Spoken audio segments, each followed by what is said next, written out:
اعوذ باللہ من الشیطان الرجیم بسم اللہ الرحمن الرحیم الحمد للہ رب العالمین الرحمن الرحیم مالک یوم الدین ایاک نعبد و ایاک نستعین اهدنا الصراط المستقیم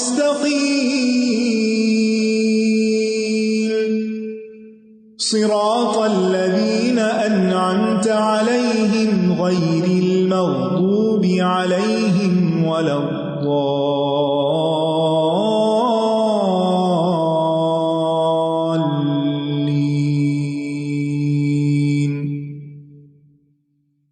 السلام علیکم ورحمۃ اللہ وبرکاتہ۔ نحمده ونصلی علی رسولہ الکریم، اما بعد فاعوذ باللہ من الشیطان الرجیم، بسم اللہ الرحمن الرحیم، رب اشرح لی صدری ویسر لی امری واحلل عقدۃ من لسانی یفقہوا قولی۔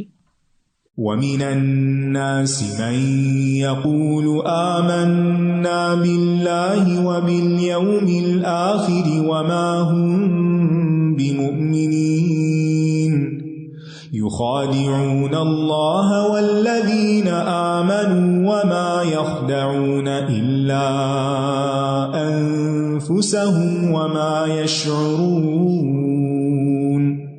فِي قُلُوبِهِم مرض فزادهم الله مرضا ولهم عذاب أليم بما كانوا يكذبون وإذا قيل لهم لا تفسدوا في الأرض قالوا إنما نحن مصلحون ألا إنهم هم المفسدون ولكن لا يشعرون وإذا قيل لهم آمنوا كما آمن الناس قالوا أنؤمن كما آمن السفهاء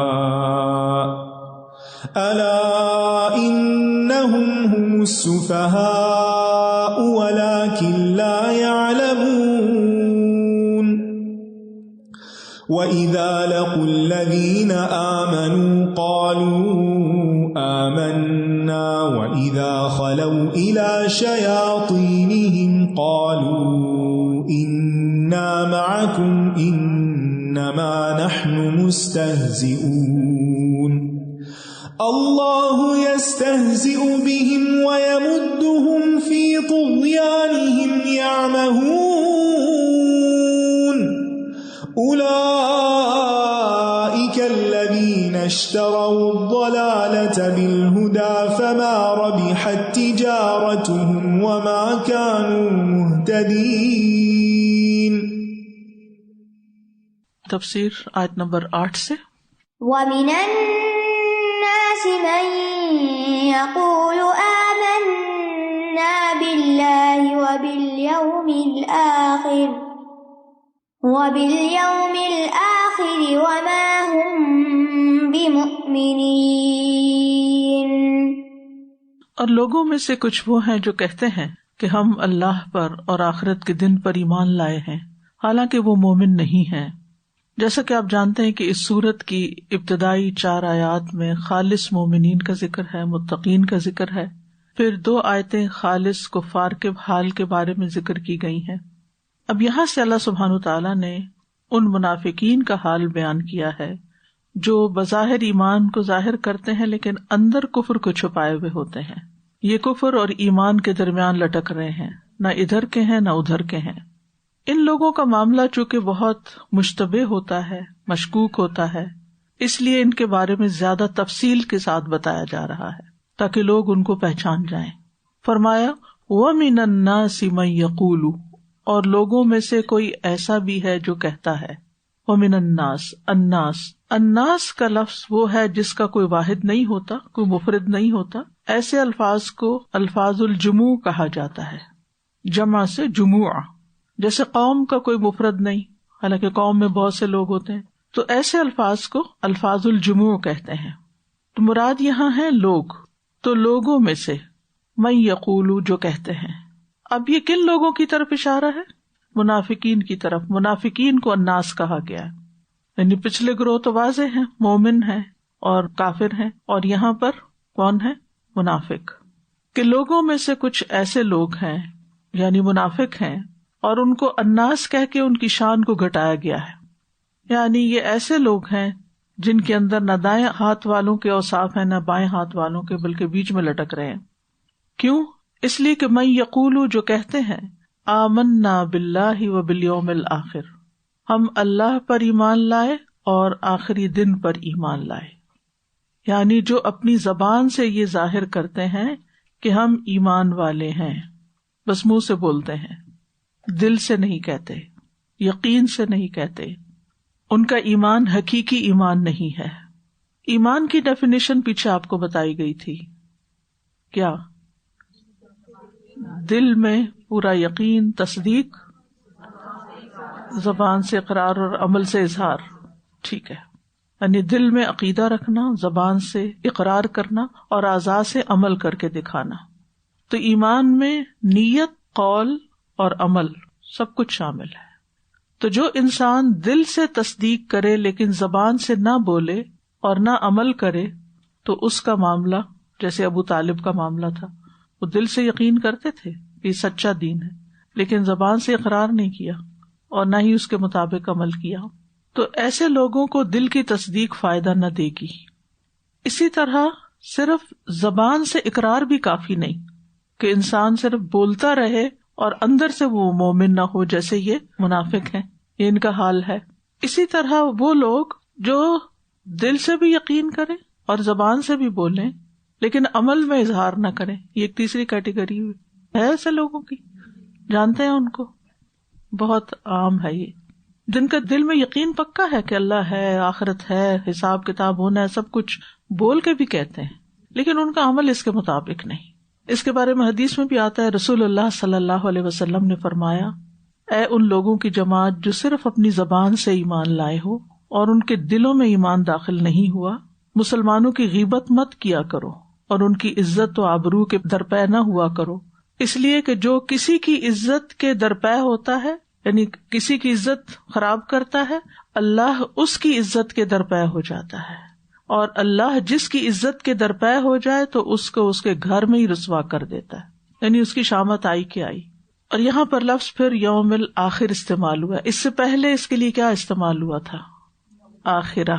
یوم الدین بھی آیا ہے اور آخرت مؤنث بھی آیا ہے، تو یوم کے ساتھ آئے تو آخر آئے گا، اور اگر ویسے آئے وَبِالْآخِرَةِ هُمْ يُوقِنُونَ تو مراد اس سے وہی قیامت کا دن ہے، یوم القیامہ ہے.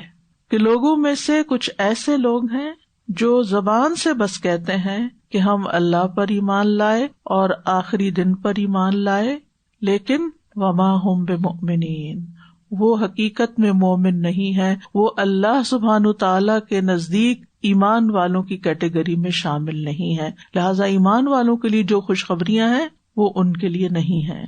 اللہ سبحانہ تعالیٰ ان کی اس بات پر یقین نہیں کرتا اور ان کو جھوٹا قرار دیتا ہے. ایسے لوگ منافق کہلاتے ہیں. رسول اللہ صلی اللہ علیہ وسلم کی مکہ معظمہ سے مدینہ منورہ کی طرف ہجرت سے پہلے اور ہجرت کے بعد بھی کچھ عرصہ نفاق کا وجود نہیں تھا. ایسے لوگ نہیں تھے، یعنی منافق نہیں تھے. غزوہ بدر میں جب مسلمانوں کو کامیابی حاصل ہوئی تو مسلمانوں کے اب فیوچر کو دیکھتے ہوئے کچھ لوگ ان کے ساتھ شامل ہو گئے کہ ان جیسا بننے میں یا ان کے ٹرینڈز کو فالو کرنے میں بظاہر فائدہ ہے، لہذا ان جیسے بن جاؤ. تو ان لوگوں نے حقیقی طور پر اسلام قبول نہیں کیا تھا، اندر سے مسلمان نہیں تھے، لیکن لوگوں کے یا تو خوف کی وجہ سے یا کچھ فائدے حاصل کرنے کے لیے یا مسلمانوں کی ترقی اور آئندہ کی شان و شوکت کو دیکھتے ہوئے یا اپنے جان و مال کو محفوظ کرنے کے لیے انہوں نے اسلام کا اظہار کر دیا کہ ہم بھی مسلمان ہیں. تو اللہ سبحانہ تعالیٰ نے مسلمانوں پر اپنی رحمت کرتے ہوئے انہیں آگاہ کر دیا کہ یاد رکھو ہر کوئی اقرار کرنے والا مسلمان نہیں ہے، تم میں ایسے لوگ بھی ہیں جو کہتے ہیں کہ وہ تم جیسے ہیں لیکن حقیقت میں وہ تم جیسے نہیں ہیں، ایمان والے نہیں ہیں۔ اور دوسری طرف منافقین کو بھی خبردار کرنا تھا کہ اللہ تعالیٰ کو تمہاری حرکتوں کا خوب پتہ ہے، اللہ جانتا ہے جو تم دھوکہ بازی کر رہے ہو، اور اللہ تعالیٰ اپنے مومن بندوں کو بھی آگاہ کر رہا ہے۔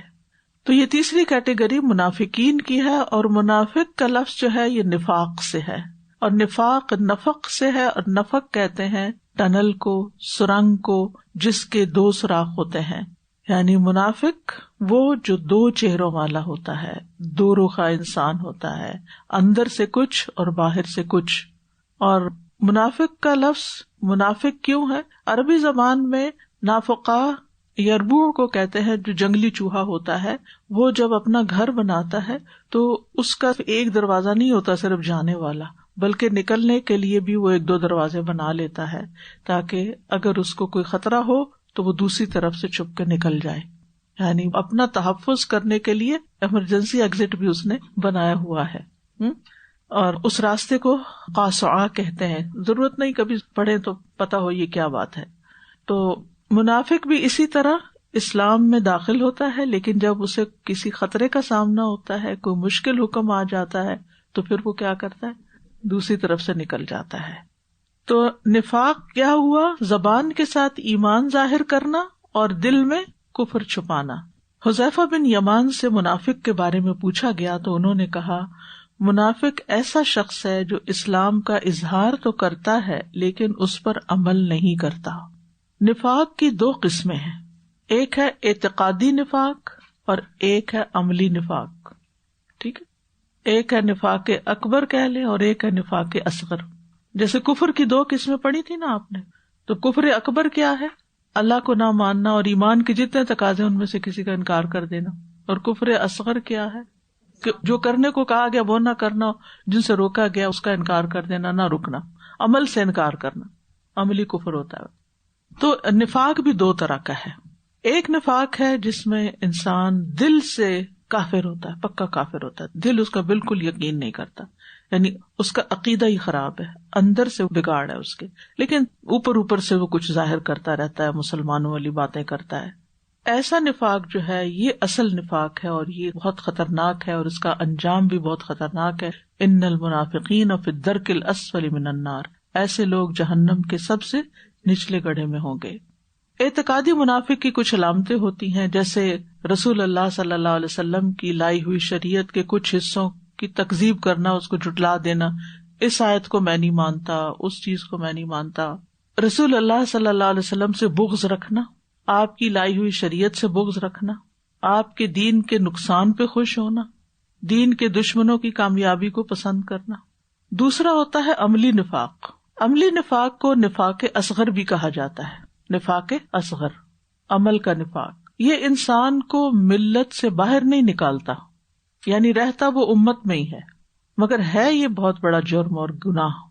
عملی نفاق یہ ہوتا ہے کہ انسان اپنی ظاہری حالت کو نیک ظاہر کرے کہ میں بڑا نیک ہوں، لیکن دل میں اس کے وہ نیکی نہ ہو، دل سے نیکی نہ کرے، دل کی حالت مختلف ہو۔ حقیقی ایمان ایسا نہیں ہوتا، حقیقی ایمان میں دل ساتھ شامل ہوتا ہے نیکی کرتے وقت، ٹھیک ہے، لیکن عملی نفاق اس کے برعکس ہوتا ہے۔ عملی نفاق کی کچھ علامات ہیں، جیسے نبی صلی اللہ علیہ وسلم نے فرمایا جس شخص میں 4 باتیں ہوں گی وہ خالص منافق ہوگا، اور یہ عملی منافق ہے، اور جس میں ان میں سے کوئی ایک بھی ہوگی اس میں نفاق کی ایک خصلت ہوگی، یہاں تک کہ وہ اس کو چھوڑ دے۔ نمبر 1، جب اس کے پاس امانت رکھی جائے تو وہ خیانت کرے۔ نمبر 2، جب بات کرے تو جھوٹ بولے۔ نمبر 3، جب وعدہ کرے تو خلاف ورزی کرے۔ اور نمبر 4، جب جھگڑا کرے تو گالی گلوچ کرے، بےہودہ باتیں کرے۔ منافقت کے یہ قسم جو ہے، یعنی جو جھوٹ بول دیتا ہے، دھوکہ دیتا اور یہ وعدہ خلافی وغیرہ کرتا ہے، یہ اس کو اسلام سے خارج نہیں کرتی۔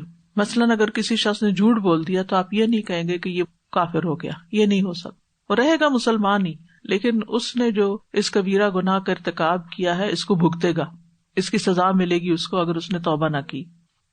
تو نفاق ایک طرح سے کفر ہے، ٹھیک ہے. تو نفاق اگر دل کا نفاق ہو، عقیدے کا نفاق ہو، دل میں انسان اللہ کو نہیں مانتا، رسول اللہ کو نہیں مانتا صلی اللہ علیہ وسلم، تو وہ کیا کر رہا ہے؟ کفر کر رہا ہے. اور اسی طرح یہ بھی کہا جاتا ہے کہ منافق جو ہے وہ کافر سے بھی بدتر ہے. کیوں؟ کیونکہ وہ چھپا دشمن ہے، اور اس کا انجام بھی اسی لیے کفار کے انجام سے بھی زیادہ برا ہے. پھر اسی طرح آپ دیکھیے کہ اگر ایک شخص اقرار تو کرتا ہے کہ میں مسلمان ہوں، لیکن کام اس کے سارے ایسے ہیں کہ جو اسلام کے خلاف جاتے ہیں، تو یہ چیز بھی انسان کے لیے خطرناک ہے، اور اس کو اپنے رویے پر غور کرنا چاہیے کہ صرف زبانی کلامی لا الہ الا اللہ کا کہنا کافی نہیں، جب تک کہ انسان کے اندر اس کا یقین نہ ہو، اور جب تک کہ وہ عمل سے اس کی موافقت نہ کرے. موافقت کا مطلب ہے اس کے ساتھ میچ کرے. تو اس آیت سے جو باتیں ہمیں پتہ چلتی ہیں، نمبر 1، اپنے آپ کو مومن کہنے والے کے لیے ضروری نہیں کہ وہ مومنین میں سے ہی ہو، ٹھیک ہے. پھر یہ کہ دل کے پکے یقین کے بغیر صرف زبانی یا ظاہری اسلام قبول کرنا فائدہ نہیں دے گا، دل کا یقین بہت ضروری ہے. اور پھر اگر انسان ایسی چیز کا دعویٰ کر رہا ہے جو اس کے عمل میں نہیں، تو یہ منافقین کی مشابہت ہے. واضح خلاصہ کیا ہے؟ صرف زبان سے اقرار کرنا کافی نہیں. ایمان اصل میں دل کے پورے یقین، زبان کے اقرار اور عمل کی موافقت کا نام ہے. اگر کسی کے اندر دل میں یقین ہے کہ اللہ ہے اور یہ دین سچا ہے، لیکن عمل میں کوتاہی ہے اس کے، تو وہ بارڈر لائن پہ کھڑا ہے، خطرے میں ہے، اس کو اپنی اصلاح کرنے کی ضرورت ہے. کیا علامات ہیں ان کی؟ يخادعون الله والذين آمنوا وما يخدعون إلا أنفسهم وما يشعرون. وہ اللہ کو دھوکہ دیتے ہیں اور ان لوگوں کو جو ایمان لائے، حالانکہ وہ اپنے آپ ہی کو دھوکہ دے رہے ہیں اور وہ اس کا شعور بھی نہیں رکھتے. اس آیت میں منافقین کی غلط فہمی کی طرف اشارہ ہے کہ وہ دل میں کفر چھپاتے اور ایمان کا دعویٰ کرتے ہیں اور سمجھتے ہیں کہ ہم اللہ اور ایمان والوں کو دھوکہ دینے میں کامیاب ہو گئے ہیں. حالانکہ دیکھا جائے تو دھوکہ خود ان کے اپنے ساتھ ہو رہا ہے کہ دنیا میں انہیں مسلمان قرار دیا گیا، انہیں مسلمانوں والے فائدے حاصل ہوئے، مگر آخرت میں وہ آگ کے سب سے نچلے درجے میں ہوں گے. تو یخادعون کیا ہے؟ خدا سے ہے. خدا کس کو کہتے ہیں؟ دھوکے کو. اس کا لفظی معنی ہوتا ہے چھپانا، مبہم رکھنا، معاملہ گول مول رکھنا. خدعہ کا مطلب ہوتا ہے اس نے دھوکا دیا اور ایسے مکروہ کام کا ارادہ کیا جسے دوسرا شخص نہیں جانتا. خدا کہتے ہیں دوسروں کے سامنے کسی ایسے کام کو ظاہر کرنا جو اس کے باطن کی، اس کی حقیقت کے خلاف ہو. دھوکا دینے والا شخص جس کو دھوکا دیتا ہے اس کے سامنے زبان سے جو کچھ ظاہر ہے اس کے خلاف اپنے دل میں کچھ اور مقصد چھپائے ہوئے ہوتا ہے. یہی دھوکا ہوتا ہے نا، یعنی اندر کچھ اور چھپایا ہوا ہے، اوپر اوپر سے کچھ اور کہہ رہا ہے تاکہ وہ اس سے اپنا مقصد حاصل کر سکے. یعنی کسی کے پاس بڑا خیر خواہ بن کے جانا جبکہ اندر نیت کچھ اور ہے. کسی کو بتانا میں تو تمہارے فائدے کے لیے یہ کہہ رہا ہوں جبکہ فائدہ اس کا اپنا ہو. یعنی وہ اللہ کو دھوکا دیتے ہیں، یعنی ظاہری طور پر لا الہ الا اللہ کہہ کے یہ سمجھتے ہیں کہ وہ اپنے جان اور مال بچا لیں گے. کیا کوئی اللہ کو دھوکا دینے میں کامیاب ہو سکتا ہے؟ نہیں ہو سکتا. لیکن یہ ان کا اپنا خیال ہے کہ وہ اللہ کو بھی راضی کر لیں گے کیونکہ لا الہ الا اللہ کہہ دیا، کیونکہ اللہ تعالیٰ پر تو حال مخفی نہیں کسی کا بھی. تو حسن بصری کہتے ہیں اس کا معنی ہے اللہ کے رسول کو دھوکا دیتے ہیں، یعنی وہ کہتے ہیں کہ اس میں رسول کا لفظ محذوف ہے، یعنی یخادعون رسول اللہ، کیونکہ اللہ کو تو کوئی دھوکا دے ہی نہیں سکتا. یہ ایک دوسری تفسیر ہے. جیسے رسول اللہ صلی اللہ علیہ وسلم کی نافرمانی اللہ کی نافرمانی ہے اور آپ کی اطاعت اللہ کی اطاعت ہے، دونوں لازم و ملزوم ہیں. اسی طرح رسول اللہ صلی اللہ علیہ وسلم کو دھوکا دینا ایسا ہے جیسے اللہ کو دھوکا دینا ہے. والذین آمنوا، اور ان لوگوں کو دھوکا دیتے ہیں جو ایمان لائے ہیں، ایمان والوں کے ساتھ یعنی مسلمانوں کے ساتھ. کیونکہ ان کو ظاہر کرتے ہیں ہم مسلمان ہیں، حالانکہ مسلمان ہیں نہیں. کیوں ظاہر کرتے ہیں؟ فائدے اٹھانے کے لیے، جبکہ دل میں مقصد کچھ اور ہے. وما یخدعون الا انفسهم وما یشعرون، حالانکہ نہیں وہ دھوکہ دیتے مگر اپنے آپ کو ہی، اور وہ شعور بھی نہیں رکھتے، ان کو یہ سمجھ بھی نہیں کہ وہ کس کا نقصان کر رہے ہیں. یعنی اپنے آپ کو جھوٹی امیدیں دلاتے رہتے ہیں، یعنی ان کو یہ احساس بھی نہیں، ان کی سوچ میں بھی یہ بات نہیں آتی کہ یہ دھوکہ جو ہم دے رہے ہیں اندر باہر کا فرق کر کے، یہ کتنا خطرناک کام ہے اور یہ کس کے ساتھ ہم کر رہے ہیں. جو شعور ہوتا ہے نا، یہ احساس کرنا ہونا، کسی چیز کو پرسیو ہی نہ کرنا، سمجھ کے ہی نہ دینا. کیونکہ اللہ سبحانہ و تعالیٰ تو عالم الغیب ہے، وہ تو دلوں کا حال بھی جانتا ہے. تو یہ کیسے ہو سکتا ہے کہ تمہارا کفر اللہ سے چھپ جائے؟ تو وہ اتنے لا علم، اتنے بے خبر، اتنے بے سمجھ، اتنے بے وقوف ہیں کہ وہ اس حقیقت اور اس بات کو ہی نہیں سمجھتے. اس سے بڑا جاہل کون ہوگا کہ جو اتنی سی بات نہ سمجھ سکے کہ میرا سب کچھ اللہ کے سامنے ظاہر بھی اور باطن بھی. اور پھر ایمان والوں کو جو دھوکہ دیتا ہے وہ بھی بڑے خطرے میں ہے، کیونکہ جو اللہ کا ولی ہوتا ہے نا، اس کے ساتھ جو دھوکہ کرتا ہے، اس کو جو کوئی نقصان دیتا ہے، اس کو جو کوئی تکلیف دیتا ہے، اللہ تعالیٰ خود اس سے نبٹ لیتا ہے. ایک حدیث میں آتا ہے نا کہ من آذى لی ولیا فقد آذنتہ بالحرب، جو میرے کسی ولی کو اذیت دیتا ہے میں اس کے خلاف اعلان جنگ کرتا ہوں، یعنی اس کی شامت لے آؤں گا. یعنی نہ تو اللہ تعالیٰ کو نقصان ہے، نہ ایمان والوں کا کوئی نقصان ہے، نقصان سراسر اپنا ہے. اور اگر انسان دیکھے تو حقیقت بھی یہی ہے کہ جب انسان چھپ کے ایسی کچھ حرکتیں کرتا ہے جو دین کے خلاف جاتی ہیں یا سچے ایمان والوں کے خلاف جاتی ہیں، تو وہ ساری کوششیں خود انسان کے خلاف پلٹتی ہیں، انسان کے اپنے اوپر آتی، اس کا وبال اسی پہ پڑتا ہے. تو اس آیت سے یہ بات پتہ چلتی ہے کہ دھوکہ دینا نفاق کی علامت ہے، منافق ہونے کی علامت ہے. دھوکہ دینے والا خود کو دھوکہ دیتا ہے اور اپنے آپ کو بے وقوف بنائے ہوئے ہوتا ہے، اور دھوکہ دینے والا دراصل اللہ کو پہچانتا نہیں، اللہ کی عظمت کو نہیں جانتا، اللہ کی صفات کو نہیں جانتا. کیونکہ اگر وہ اللہ کو پہچانتا ہوتا نا کہ اللہ تعالیٰ عالم الغیب والشہادہ ہے تو وہ کبھی ایسا نہ کرتا. فی قلوبہم مرض فزادہم اللہ مرضا وَلَهُمْ عَذَابٌ أَلِيمٌ بِمَا كَانُوا يَكْذِبُونَ. ان کے دلوں میں ایک مرض ہے تو اللہ نے ان کے مرض کو اور زیادہ کر دیا، اور ان کے لیے دردناک عذاب ہے کیونکہ وہ جھوٹ بولا کرتے تھے. اس آیت میں اللہ تعالیٰ نے ان کے دھوکہ دینے کی وجہ بتا دی ہے کہ وہ ایسا کیوں کر رہے ہیں، اس کے پیچھے ریزن کیا ہے. فرمایا کہ یہاں ان کے دلوں میں ایک بیماری ہے، ایک مرض ہے، جس کی وجہ سے وہ سوچنے سمجھنے کے قابل نہیں ہے. اور وہ بیماری کیا ہے؟ شک و شبہ کی بیماری ہے، بے یقینی کی بیماری ہے، دنیا کی محبت کی بیماری ہے. جس طرح بیماری سے بدن کمزور ہو جاتا ہے، جیسے کہا جاتا ہے کہ ایک دن کا بخار 40 دن کی کمزوری لاتا ہے، کہنے کو کہا جاتا ہے، حقیقت اللہ جانتا ہے.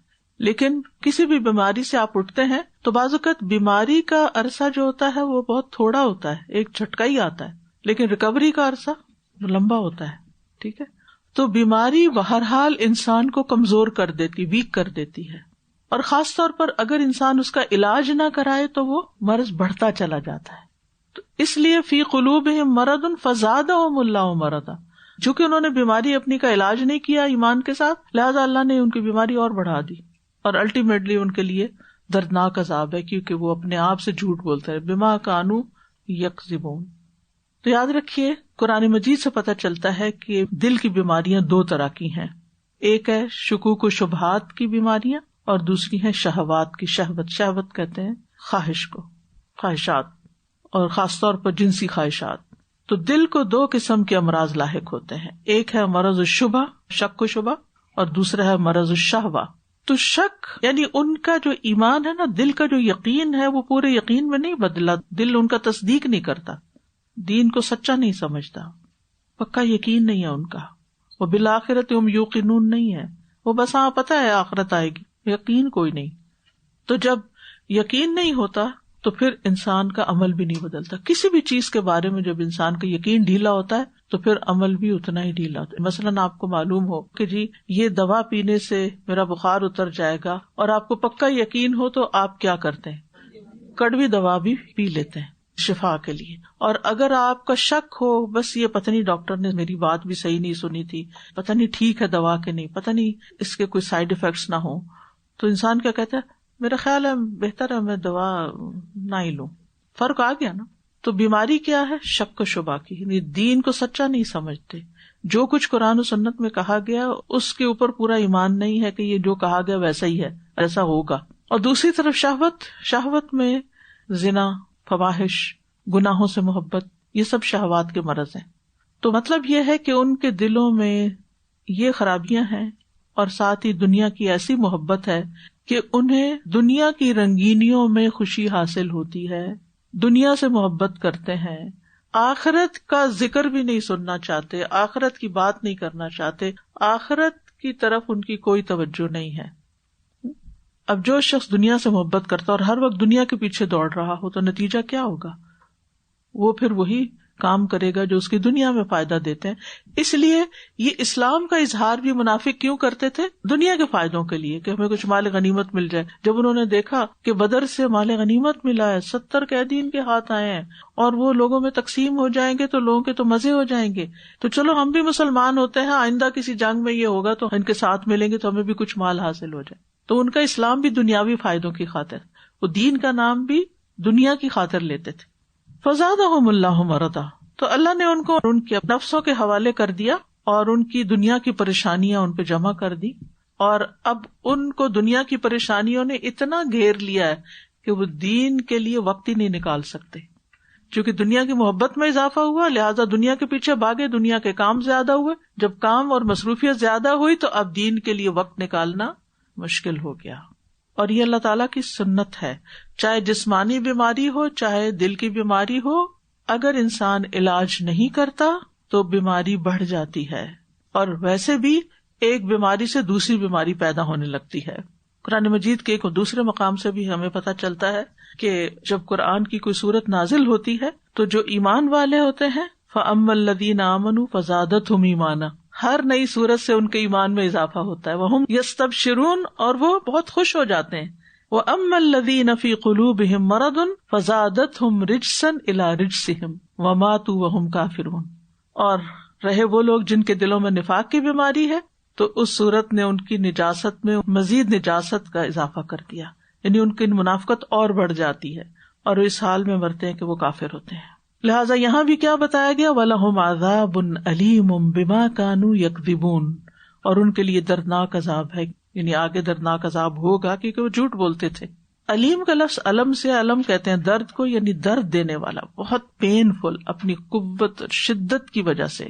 آپ دیکھیے کہ کبھی انسان کو کوئی چوٹ لگتی ہے تو بہت درد ہوتا ہے نا, اور پھر اگر مزید چوٹ لگ جائے اور مسلسل چوٹ لگائی جائے تو وہ درد بڑھ جاتا ہے. تو وہ چونکہ جہنم کے سب سے نچلے گڑھے میں ہوں گے اور تکلیف پر تکلیف بڑھتی چلی جائے گی. کلما ارادوا ان یخرجوا منها اعیدوا فیہا, جب چاہے کہ باہر نکلے دوبارہ واپس ان کو دھکیل دیا جائے گا, اور سب سے نیچے سے تو نکلنا بھی بڑا مشکل ہوگا. سوچ کے بھی انسان کا دل گھبرا جاتا ہے, وحشت ہونے لگتی ہے. ایک اور قرات میں اس کو یکذبون بھی پڑھا گیا ہے, یعنی حق کو جھٹلاتے تھے وہ. بما کانوا یکذبون, یعنی بار بار جب بھی حق سامنے آتا ان کا دل انکار کرتا. تو اس آیت سے یہ پتہ چلتا ہے کہ بیمار دل نفاق کی علامت ہے, اور بیمار دل میں کفر, منافقت, شک, دھوکہ, مکر و فریب ہوتا ہے, اور دنیا کی محبت حد سے بڑی بھی ہوتی ہے. ایسا شخص اپنی دنیا کو اپنے دین پر ترجیح دیتا ہے. ایمان کا تعلق بھی دل سے ہی ہوتا ہے, اور ایمان دلوں میں پرانا بھی ہو جاتا ہے. حدیث میں آتا ہے رسول اللہ صلی اللہ علیہ وسلم نے فرمایا, یقیناً ایمان تمہارے پیٹوں میں اس طرح پرانا ہو جاتا ہے جیسے کپڑا پرانا ہو جاتا ہے, بس تم اللہ سے سوال کیا کرو وہ تمہارے دلوں میں ایمان کی تجدید کرتا رہے. یعنی اللہ سے دعا کیا کرو کہ ایمان ریفریش ہوتا رہے, زیادہ ہوتا رہے, انکریز ہوتا رہے. آپ دیکھیے نئے سے نیا کپڑا اگر آپ طے کر کے اس کو باکس میں بند کر کے رکھ دیں اور 10 سال بعد نکالیں, کسی نے کچھ نہیں کیا اس کو, صرف وہ رکھا رہا, اسمیل آئے گی یا گل سڑ جائے گا یا پرانا ہو جائے گا, کلر خراب ہو جائے گا, یعنی بہت سی خرابیاں اس میں پیدا ہو جاتی ہیں. تو اسی طرح اگر کوئی کہے میں اللہ پر ایمان لایا اور وہ اس ایمان کو ریوائیو نہیں کرتا تو کیا ہوتا ہے؟ وہ بھی پرانا ہو جاتا. لہٰذا ایسے علم حاصل کرتے رہنا، مسجد میں جاتے رہنا، نمازوں کی پابندی اور وہ سارے متقین والے جو افعال ہیں وہ کرتے رہنا ایمان کو بڑھاتا رہتا. یعنی ہر روز انسان کوئی نہ کوئی ایسا کام کرے کہ ایمان اوپر جائے، کیونکہ یہ ایک جگہ ٹھہرتا نہیں ہے، یا یہ اوپر جاتا ہے یا وہ نیچے کم ہوتا ہے. کوئی ایسا طریقہ نہیں کہ آپ ایک جگہ پر ایمان کو بس رکھ دیں اور وہ وہیں اسٹل رہے. وہ کوئی ٹھوس چیز نہیں ہے کہ آپ نے بس ایسے رکھ دی، مثلا میں نے یہ گلاس یہاں رکھ دیا تو یہاں سے نہیں ہلے گا.